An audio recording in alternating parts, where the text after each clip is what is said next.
Hi, I'm Christina Dennis, and you are listening to the Recovered Life Show. Every week, we bring you a Recovered Life discussion about rewiring your brain and how understanding your brain will help you fully live your best recovered life. Remember, addiction is a life-threatening condition, and the information in this discussion is provided as a resource only and is not to be used or relied on for any diagnostic or treatment purposes. This is not a substitute when professional diagnosis or treatment is needed. Now let's jump into the discussion. Christina Dennis. I am a recovery coach who focuses on codependent behaviors. Welcome to Recovered Life Discussions. As Elizabeth stated, this is the Rewire Your Brain room, and we have been doing a deep dive into Atlas of the Heart, cultivating meaningful connections from Brené Brown. We actually started this in February when the book came out, and we have gone chapter by chapter. Really, really powerful information. And so today we're actually going for part 2 of the final chapter, which is cultivating meaningful connections. But to give everybody who's here a little background, the book, if you have not read it, is fabulous piece of work, and really it's a real accumulation of a lot of the work that Dr. Brown does.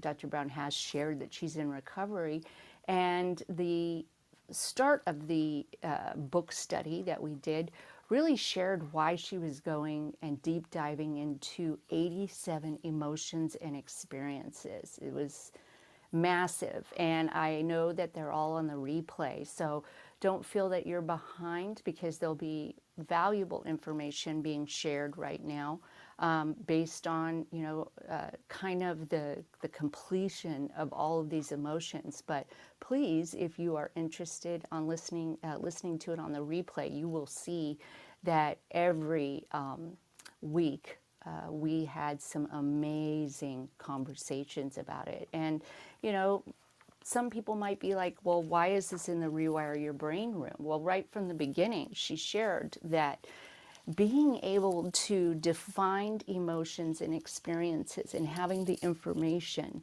helps us actually move through them quickly, or in forms of how we are supposed to, kind of feel. They inspire us to look beneath the surface and have names for all of our feelings.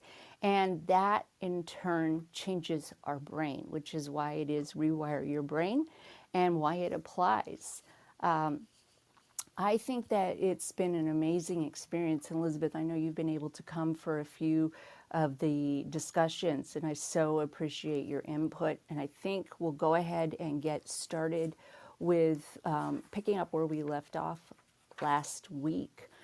Just to give a quick review, last week we discussed one was theory, and how Brené came to these kind of conclusions on many of the emotions. And she explained that she is a grounded theory researcher, which I've shared before in this room specifically, but also that her inductive research will go through many other researchers that'll come behind her and do the deductive research. And she explains the reason why she came up with her theories was, thousands and thousands of pieces of information. I think at one point in time in the book, she shared that she had, that they had surveyed 7,000 people. And, so it's a very scientific, if you're listening, you're going, well, how does she know that? It's a very scientific research that starts without a theory, and then after you build the research, you start to realize there is a theory that's coming out of the work.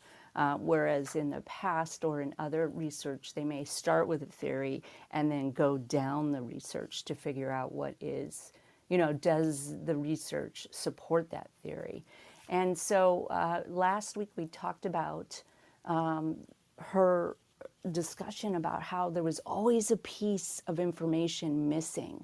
in her work, and she couldn't exactly put it together. All of her books before have gotten close, but the within this book is when she discovered the concept of near enemy again and started to apply that. Why we get into connections that are not exactly whole, why it may seem like we're getting close or we're feeling feelings, but they're not exactly right.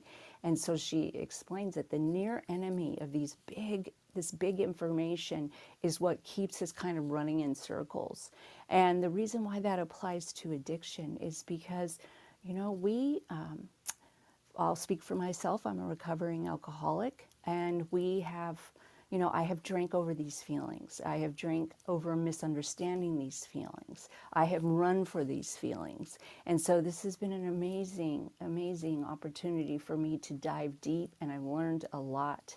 And to bring it all home, we look at the three elements of the three big pieces of how to cultivate meaningful connections. And they are grounded confidence, the ability to walk alongside with somebody, and story stewardship. And last week I explained what grounded confidence was. This is a concept that she brought in her Daring to Lead book, and she believes that there'll be more work around it. So what is grounded confidence? It's the ability to rumble with vulnerability, stay curious, and practice new skills that maybe we haven't before. She believes the concept's going to turn out to be another book, but right now that's the meaning that we have. And if you've read her book, please feel free to jump up on the stage and share if you haven't read her book, because the format of this room is a discussion. So I bring my notes, and Elizabeth has been gracious enough to jump up and take the place of Deanna, but I don't want anybody to feel like you're just here to listen. So raise your hand if you'd like to come up and start sharing. And also, because this is recorded for replay as well as rebroadcasted on our podcasts in Recovered Life, please use first names only and stay with the comments that are kind and respectful. And those are the only two rules. So we went through grounded confidence last week and the near enemy of grounded confidence. So what is grounded confidence? Like I said, it's the ability to rumble with vulnerability, to stay curious, and to practice new skills. This kind of confidence is driven by commitment and learning and improving, commitment to learn and improve. And the near enemy of grounded confidence is knowing and proving. And what we know about people who have their focus is on knowing and proving what they know, that actually is a function of low self-worth. And so that is the near enemy of grounded confidence versus far enemy, which is a fragile self-worth that drives us to self-protect at all costs. Some of the skill set that we need, and again, this is just review from last week, is to develop grounded confidence and stay in our learning place and always improving, is knowing the language of human emotion, which is why the 87 languages that we've studied up until this point is important. Practicing courage, which means you're able to rumble with vulnerability, staying curious, and practicing humility.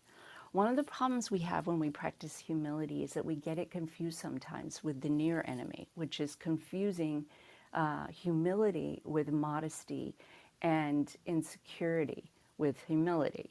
So what is the far enemy of practicing humility? Is hustling and hubris. And I think that many of us who show up in the recovery world and are able to stay kind of understand that the more we know, the less we know. And so I love that that in the research it kind of brought that to the light in many, many cases, not just what Christina says or other people that are in, peer support groups. It really is part of the grounded confidence, and it's important that we continue to do those things. A second part of grounded confidence is feeling embodied, which is connecting with self. And per Brene Brown's book, she stated this, and I think this is one of the blind spots. And Elizabeth, I'd love to hear your thoughts on this. That in recovery, you may hear things like feelings aren't facts, and we all know that unbelievable distance between our head to our heart. But she brings the data that supports that if we are disconnected, we will never have grounded confidence. She quoted a book, Body Keeps the Score. Are you familiar with that book, Elizabeth? No, I am not familiar with that book. Oh, it's jarring, and I really recommend that if you decide to pick it up, that you have do it in a book club or with a therapist or a coach, because it's pretty jarring. That's quotes one of the largest studies ever made, almost 36,000 people from Kaiser Permanente, and about how even though we may disassociate, trauma victims cannot recover until they become familiar and befriend the sensations in their bodies. So, if we are frightened, which many of us are, I believe, that show up in recovery, if we have a frightened body, our body will always be on guard. If, angry people live in angry bodies, the bodies of child abuse victims, they have to find a way to relax and feel safe. And if I think back to my early days in recovery, I remember that one of the things that I did was I drank to feel safe. I drank to disconnect. I drank to run away. The last thing I ever wanted was to feel any physical sensations. And I don't think I'm alone in that. Elizabeth, what do you say? Yes, All I right. agree with you. Uh, I'm in recovery from alcoholism as well, and I think if you gave me anything else, I'd like that too. So, uh, I'm 13 years in recovery, and I like the title of this, the Wednesday room, rewiring your brain. And when I think of when I came into recovery to now, I know my brain has been rewired. Mm-hmm. I Absolutely. absolutely, I know that has happened. And so I think you chose the name of this group on Wednesday very well, because I Just so believe, nobody gets confused, it's Tuesday. oh, it's Tuesday.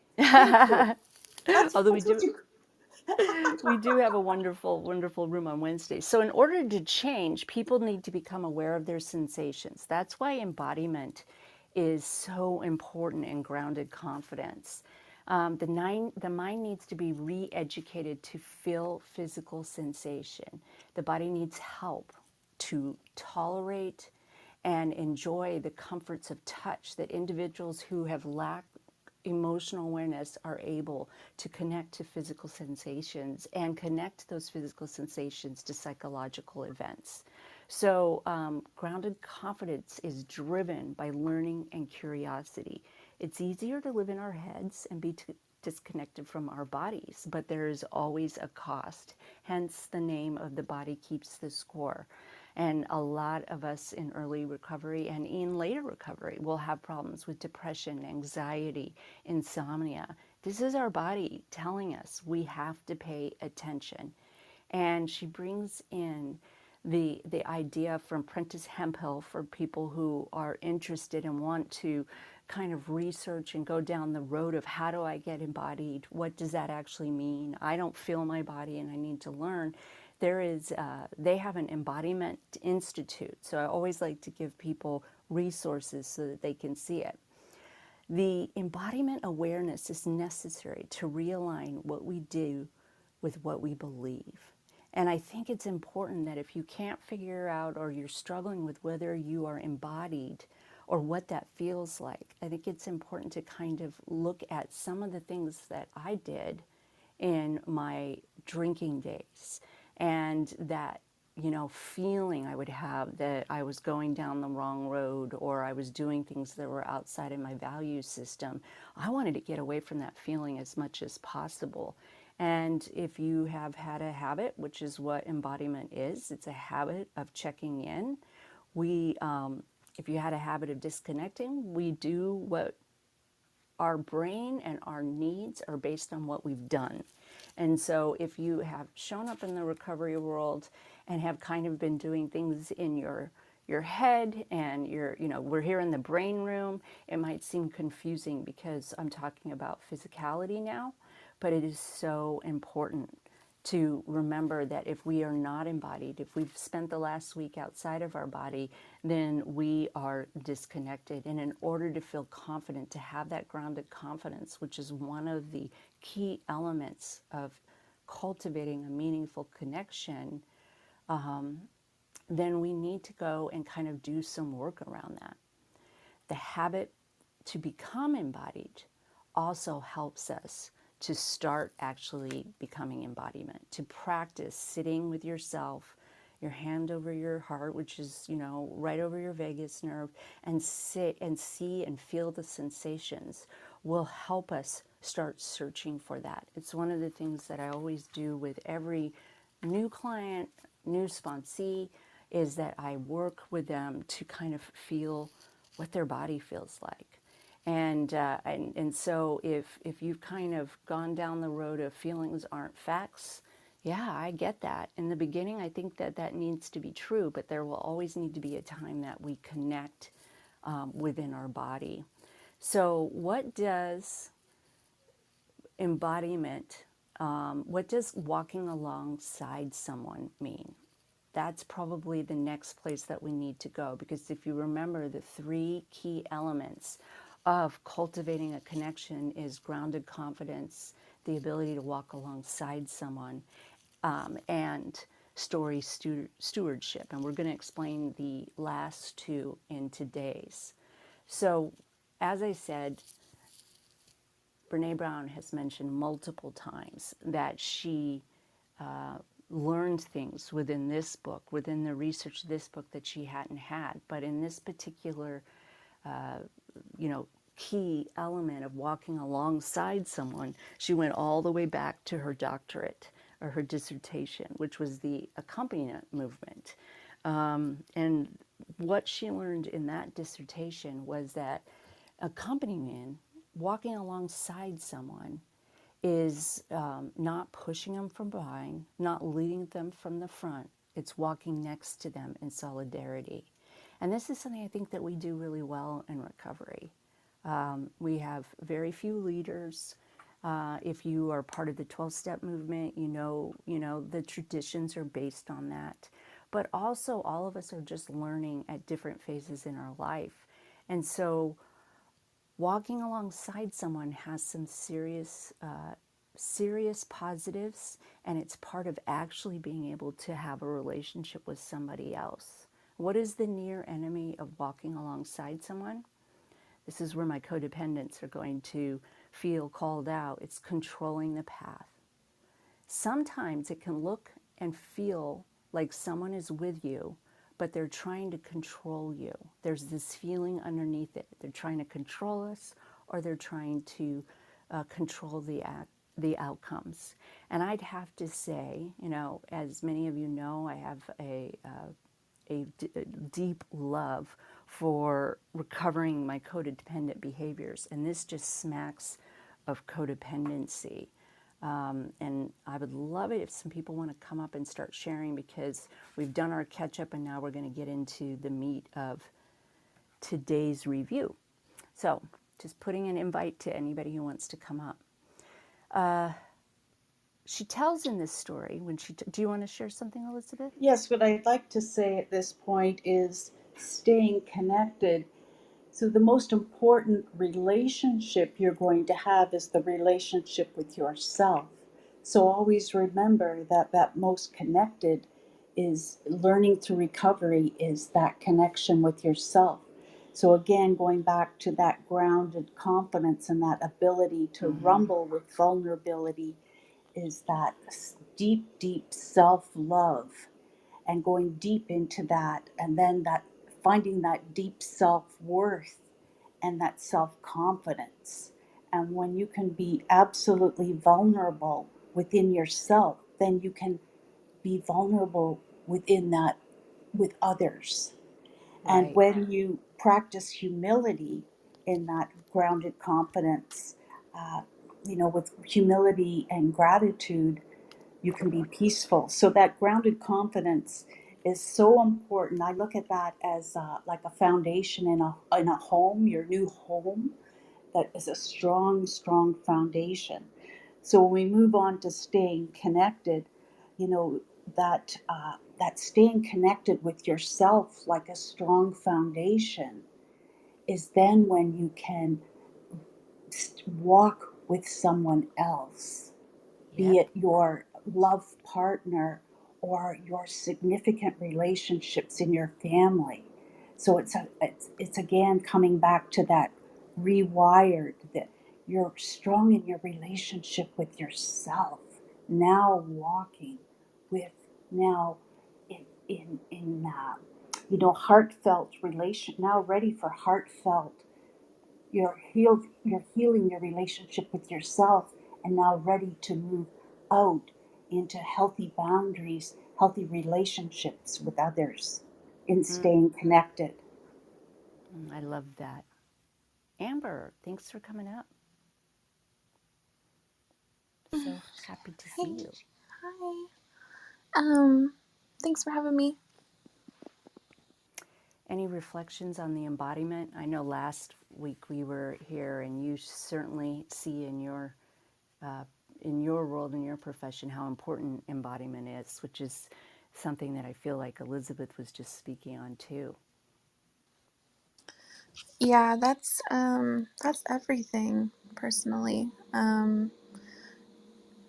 Oh gosh, I don't even know where to start with that. But yeah, it's different too. Okay, how do I say this? It's different to just know something and to read on something and to absorb tons of information. And it's another thing to like work with your body and your emotions and your system within it. Like I noticed like that seems to be a lot of the game changer for me, is like actually moving with myself through the emotions, through the moments and the uncomfortability, and um you know it just the whole, I think personally, I think the 12 steps is an embodiment program. I think it kind of forces you to get into your body and to surrender, is what I think. But anyways, yeah, I think it's everything, and it changes how people feel you. It changes how I feel them. I notice even with massage, like checking my embodiment is completely part of the game, especially working with another intimately.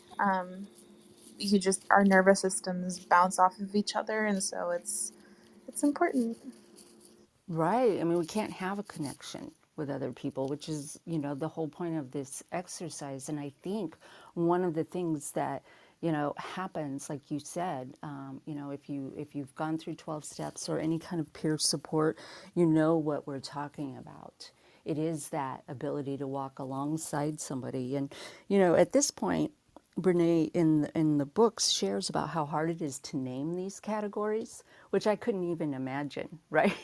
Like, how would you describe the three elements of cultivating connection and come up with grounded confidence, the ability to walk alongside someone, and good stewardship, story stewardship? But, she explains why, how she named it. And it was, she wanted to think about, ask herself, like, what language do I use that is other focused? To use language to service others. It's to become empathetic. It's to have compassion. It's to be passionate, non-judgmental, and I think that's kind of nice. It's one of the reasons why we studied all of those emotions and experiences. And so I love that she brings up that the near enemy of walking alongside somebody is trying to control the path. Because, as I mentioned, good old codependents like me, we like to control paths. We like to believe that we have some control. And she goes on to share some real gems. I'm just going to share one that I think that will be a lot about tomorrow's room, setting healthy boundaries. And it's from Anne Lamont. If you don't follow her, she's brilliant. She's definitely worth a follow. And she says, help is the sunny side of control. And that just Ooh, so true, right? That, those of us who do everything, or we make decisions or jump in to try to control, we will do everything in everyone's best interest. But the truth is, we're trying to protect our own self interest and protect ourselves, and how easy it is to be the near enemy. You look like you're walking alongside someone, you look like you're there feeling the emotions, but the truth is that you've got an agenda underneath it. And the far enemy of walking alongside somebody is walking away from them. And I think that's pretty easy to determine. It's much harder. The near enemy of this is much harder when you have somebody in who's kind of, looks like they're there. They look like it. Just like we learned that the near enemy of empathy was pity. And so it's really, really cool when you think about the near enemy being brought in. And before we move on to kind of diving a little deeper into walking away or walking alongside, I want to ask Chelsea if she'd like to respond. Hi. Yeah, I can relate. Like when you're like, oh, the codependence. So, like, I'm like, yep, okay. Trying to control the path. And like, um, thinking that you're like walking alongside with someone. I guess it's just because like I'm in the middle of this, like currently, or like I was in the middle of it. Like I scooped, a guy friend up he lives a couple hours away. The place that he was staying in like had bed bugs, so I like rescued him, and he was staying with me for like almost 2 weeks. And then he couldn't go back to where he was living, which was a sober home. And I thought for a moment, oh my God, I'm going to be like stuck with him, but then was kind of happy about it. And this is a person that I'm like actively have been trying to like detach from like for years. But anyways, I I spoke to my sponsor yesterday, and she was like, well, like, you know, you, it felt like some type of control because this person who rarely responds, if they do respond, it's when they respond, like this and that, like you had, you know, basically in your possession for like a couple weeks. So it must have been very intoxicating, like blah, blah, blah, like all of those things.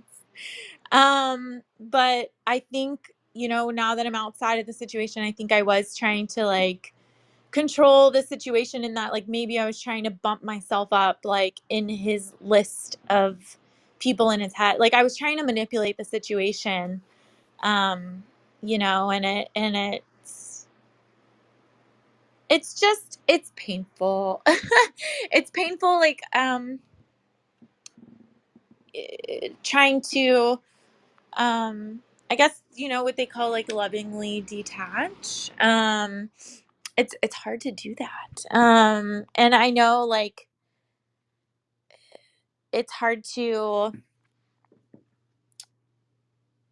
I don't know. I just relate to what you said, like help is the sunny side of control. Because like, you know, I know I was just trying to help, but like also I know like in my mind I'm like, oh, like he'll like, you know, he'll see me as an asset, or like, maybe when he does get his life together, he'll remember this and like blah blah blah. Like it's like me trying to just kind of like put it all together myself, instead of like just kind of bringing my higher power into it and letting things just happen. But anyways, yeah, I just can relate. I can relate to that a lot, and I'm muting myself now. Chelsea, that was the perfect segue into kind of going a little deeper into this idea of the near enemy of walking alongside is controlling the path. There's an important component that Brene dives deeper into, and I'm loving that you brought it up. It's power. Power is important for walking alongside, and it's not just us in recovery, she states that in her research, one of the worst feelings for all humans is to feel like they are powerless. And so we look at power and we often think of it as a negative, or it can be a negative. And a lot of times, when we're talking about power in relationships, it's usually we're talking about the negative side of power. And so she wanted us to kind of noodle today that one of the best definitions that she's ever heard is from Martin Luther King, where he says, power is the ability to achieve purpose and affect change. And that doesn't make it good or bad. What makes power dangerous is how we use it.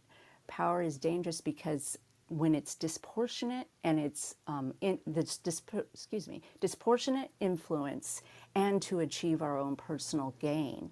And I really loved thinking about that word power, especially when, I believe I'm powerless over alcohol, some of my, knee-jerk reactions, people, places, and things, and all of that. But within a relationship, I rarely looked at the power outside of just a codependency lens, or over my child, or when I felt like I was being,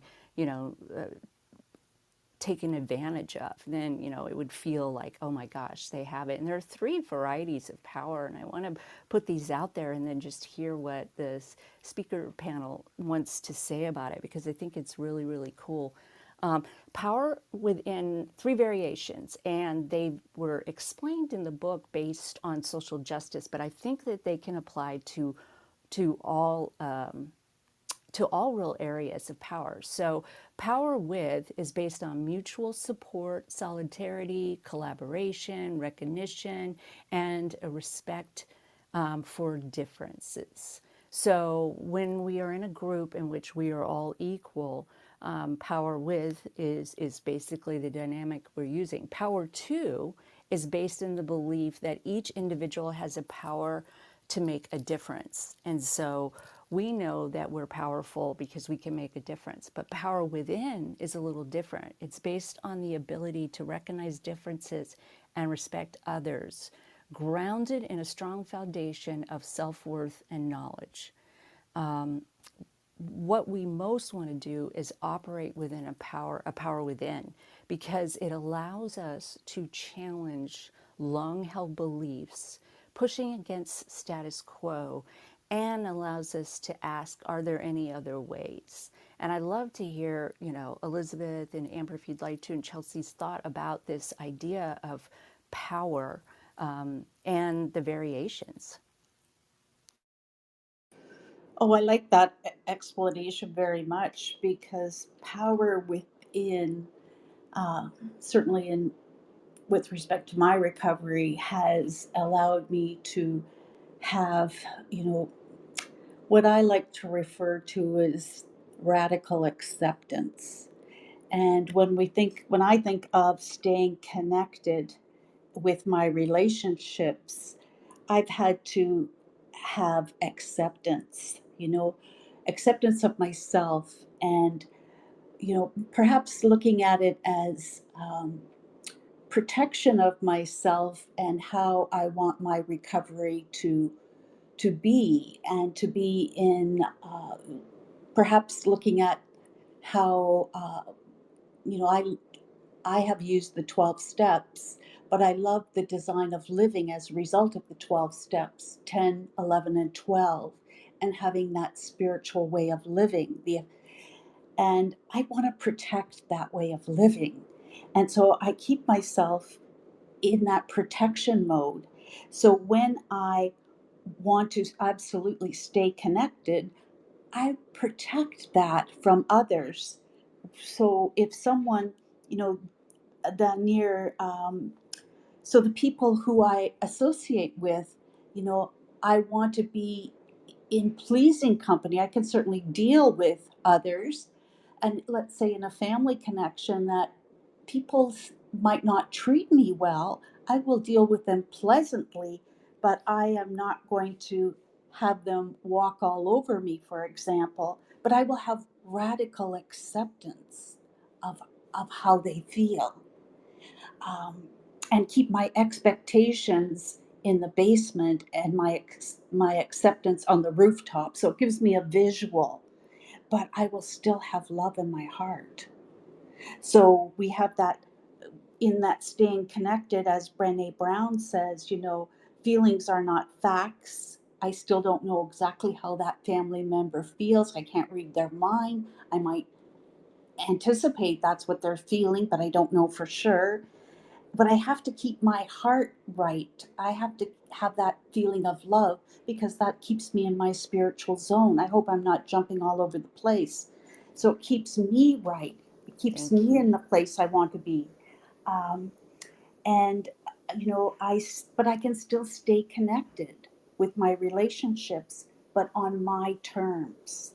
So I'm not being controlled by someone else. So I hope that answers that question, Christina. Sure.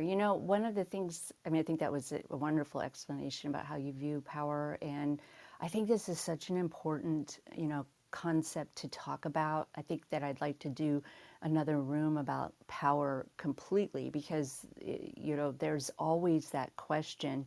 And I love to hear from the other two people on the stage about, okay, I'm powerless over this, but what do I have power for?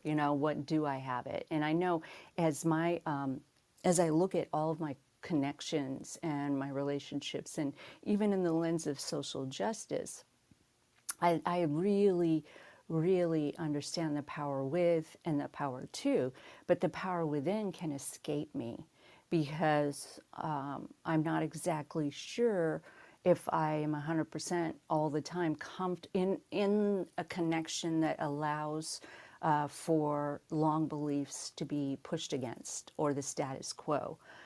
And I know the difference in my connections when I am in relationship with someone that I can say, oh, well, tell me more about that. Or, well, what if it wasn't this way? What if it was some other way? And I learned that in recovery, truly. And so I'm always more comfortable when all three of these variations are present. Amber, what are your feelings about that word power and how she explained it? Oh gosh. So what kind of popped up for me is um, whenever I feel, I guess having almost like a power source within me that is kind of taking care of myself and taking care of um, my needs and making sure that I'm either not overstepping or somebody is intruding.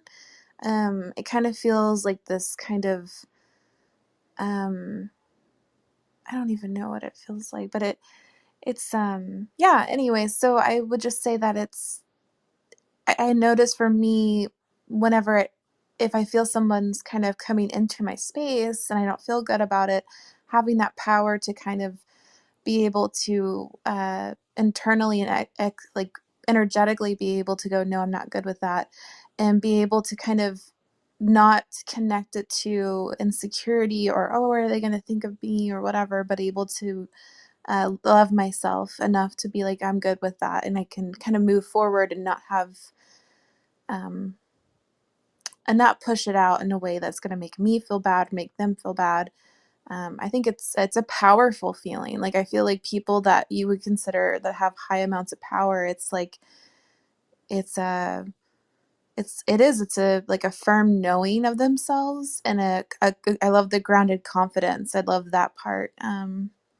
Yeah, this is kind of a deep one, but yeah, I'm here for it. I'm listening. I'm Thank staying you. with you. Thank you so much. That is awesome. And I know, like you said, this is kind of deep, murky, but I really hope that people will take some little time to see how does power play in your walking alongside somebody, because everybody in recovery is, we are walking alongside each other. And, so that's kind of interesting to see it halfway through and then be able to reflect back to, some of our relationships and see how power, how come this works? How do some of my really great relationships work? And it's because I have power, with that person. I have power in myself to do something, and I have power inside knowing that I could, share some information that's challenging. And I do agree with you, grounded confidence. It is, having that where we respect each other and have strong foundation of self-worth and knowledge makes it a lot easier. Chelsea, what do you think about that word power? It's interesting because what I was thinking when you were kind of going over like the power to, like I was thinking, yeah, like I think each individual does have the power to make a difference. And like I think that about my friends um and to think like, like the power with like the mutual support and respect. Um I feel like I have that, but like I feel like the power within, um I feel like maybe I'm just like lacking that feeling at the moment. And it's not for like everything. It's just in my current situation. And like I feel pretty powerless in this situation right now. So, I mean, for me, I have to like redirect it.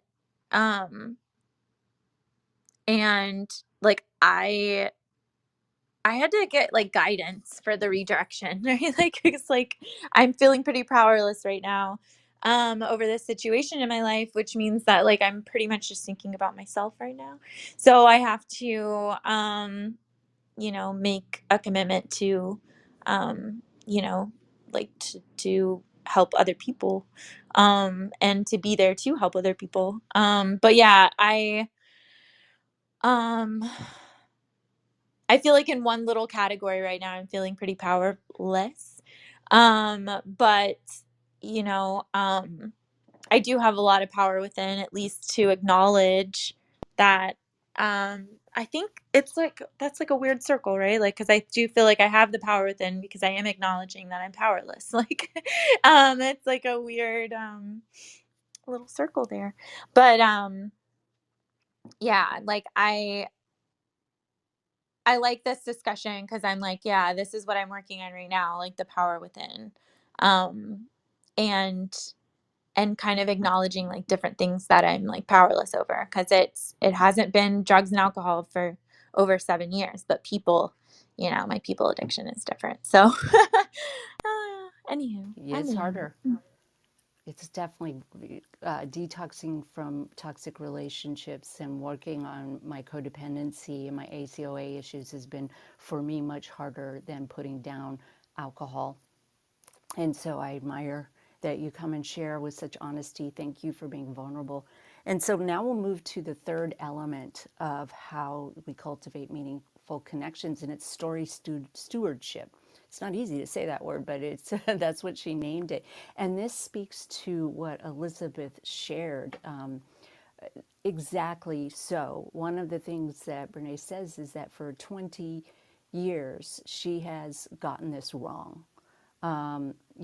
She has said we need to understand emotion so that we can recognize it in ourselves and others. She says in the book, I've said this 1,000 times and I've heard it 1,000 times from other behavioral therapists or researchers. And so this is on the record. She no longer believes that we can recognize emotions in other people, regardless of how well we understand human emotion and experiences or how much language we have. She says what we learned in the last 4 months was that there are so many emotions that present the same way, like grief, despair, hopelessness. There's no way to know when we're observing. And that even though there's some universal expressions for a small amount of emotions, most of our expressions, so if you're really watching somebody and you think, I used to think, oh, I know exactly what they're feeling.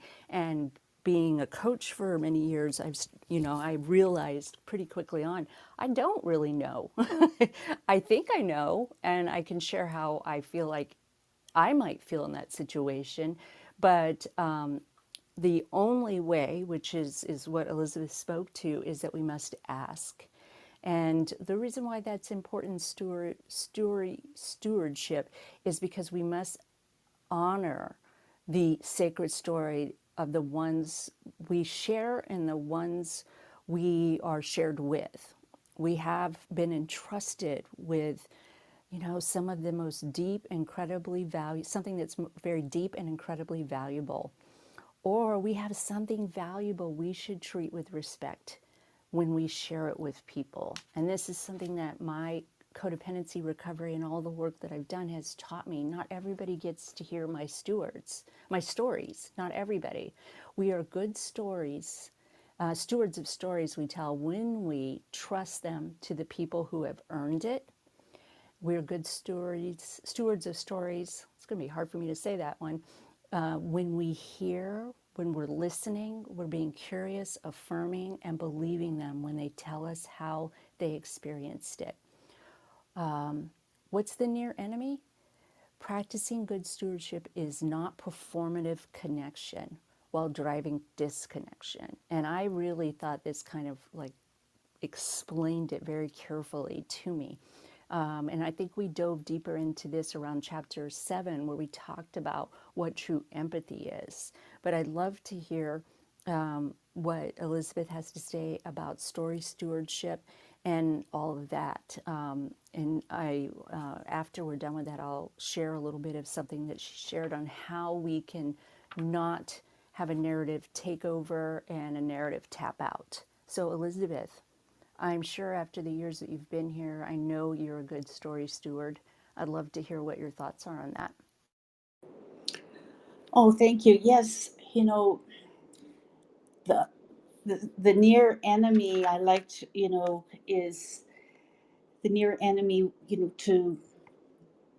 to not listen, if I understood that correctly, and to be very respectful. And just to give a quick example, I can remember being at a speaker meeting, and I was so judgmental of the person. I'll never forget this experience. I, I just, it rubbed me the wrong way just looking at the person. And I thought, oh, this is not going to be good. This is not going to be good. And boom, most profound, the story this person told, I wasn't giving the respect. I wasn't prepared to listen. And, you know, I was doing this, kind of building up an emotional wall, and the person just tore that down and made me just open up my heart to love. So it turned out to be a beautiful, beautiful experience, and it taught me there is no love with judgment. So that must have happened maybe 12 years ago, and I've never forgotten it. So if the story stewardship, I have examples of my teaching that I've learned, and the the emotion, I love that we cannot presume to know what someone else is thinking and feeling, and to never presume, because in my experience, I've usually presumed wrong. And to always ask and gently ask with love. And the more I use love and kindness, the reward of the person expressing themselves has always been profound, you know, in their own way. And coming back to it enhances that staying connected and building a relationship, or allowing that person the freedom to have a little more vulnerability, give them the opportunity to have a little more confidence. So maybe it's coming a little more full Yes. circle, but giving Yes. them that opportunity to exercise that little bit of vulnerability. So, Well, Thank you. I love that because you just explained what it is to listen, be curious, affirm, and believe them when they tell you something. And I want to share some of the near enemies of it, other than saying that we know, advice giving, that kind of person. I always cringe when I think about who I was for many years. And one of the helpful things that she shared, because she was really open about the fact that there are going to be people who show up in our life that want us to, problem solve with them. And understanding there's no way we could possibly understand how or know what this person is actually feeling, we are to listen first and ask the question. And one of the responses that she gave, which I'm going to put in my bank, is, I am grateful you are sharing with me. What does support look like for you? I can listen and just be with you, or I can help you problem solve, or whatever it is that you're looking from me. And I was thinking, wow, okay, I've got to remember doing that, because there's a lot of me, rushing in and trying to solve stuff. At least that was for many years, which is, kind of, I think I'm doing what I'm supposed to do based on my childhood and what I was taught. So rather than building trust by affirming and acknowledging them, we shut people down. So here are the two near enemies that I wanted to share about: narrative takeover and narrative tap out. And I'll just explain them both really quickly, because I know we're getting to the end, and I expected that this would be a 3-part chapter, because there's just too much good stuff. But a narrative takeover is when we shut people down, and we, tell them. For instance, one of the great examples that we've been able to experience in this country more recently was the narrative takeover of Black Lives Matter. That was an organization that wanted to bring awareness to the violence against Black people living everywhere. And there was a certain group that came and said, oh, you know what, all lives matter and blue lives matter. And it was a way of taking over the narrative. Of course, the Black Lives Matter movement had nothing, was not in any kind of way saying that other lives don't matter, or that people who serve as police don't matter. But that's a prime example of a narrative takeover. It's when you hijack and you center it around yourself. You question their story because it seems different than what you have. You're not believing. You shift the focus back to you. And a narrative tap out is exactly what it says. We basically shut down and stop listening, because either it's overwhelming to us or we don't care. And she shared that really, if we are in a position with narrative tap out, and I can remember specifically one time in my recovery when I was working with somebody, I had to tap out. I was going through a very painful divorce from my son's father. She also was going through a divorce and called to share some of her emotion. And I had to say, I can't do this for you right now. And what Brene Brown said, and I think this is really important for us with boundaries and everything that we learn, that it's way better to tell somebody up front, you can't go there with them, you don't have the capacity, or that even if you don't care, than it is to pretend that you're listening and, offer a few little suggestions back. And with that, I want to see if Amber or Chelsea want to respond to this idea of narrative takeover, or, tapping out.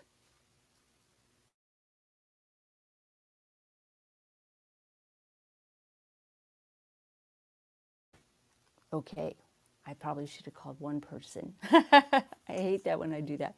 So here is the interesting thing, because I think we're going to have to go through this a little more.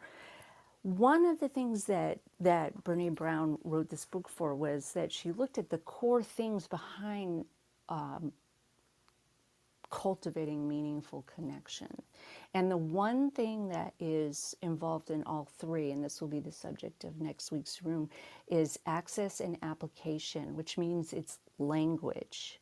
It is language is why we spent months going down and deep diving into this language, that it's core to every single one of these key elements, is that we have to have language in order to explore it deeper. And I think that's really cool to share, because you may think, why do I have to keep going through, this information? I know my inner child thinks that, like, come on, I don't want to keep belaboring this. Why is it important for me to know exactly what I'm feeling so that I can share that with somebody else? It was, I know this is how I felt. And the near enemy of not actually using language or having experience with nuanced emotions looks like us forcing categories on ourselves or on others.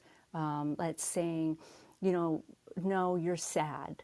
And I hate to even, I cringe as I think about how many times I've done this to somebody else in my past, versus saying, well, that's anger, or that's that's jealousy, or in fact, even some of the step 4 process is kind of based on that, and how much that changed in me reading this information and listening to it.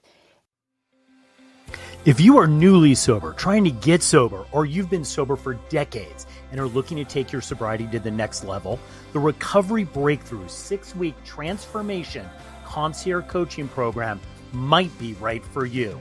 Have Damon Frank and Christina Dennis build a custom roadmap to get you on the path to getting what you really need. Receive hands-on concierge coaching and stay focused and productive with our daily check-ins. If you're ready to experience your recovery breakthrough and start the journey towards the transformation you deserve, book a free Get to Know You call today and find out what is possible in your recovery. To find out more about Recovery Breakthrough and to book your free call, go to recoveredlife.us. That's recoveredlife.us.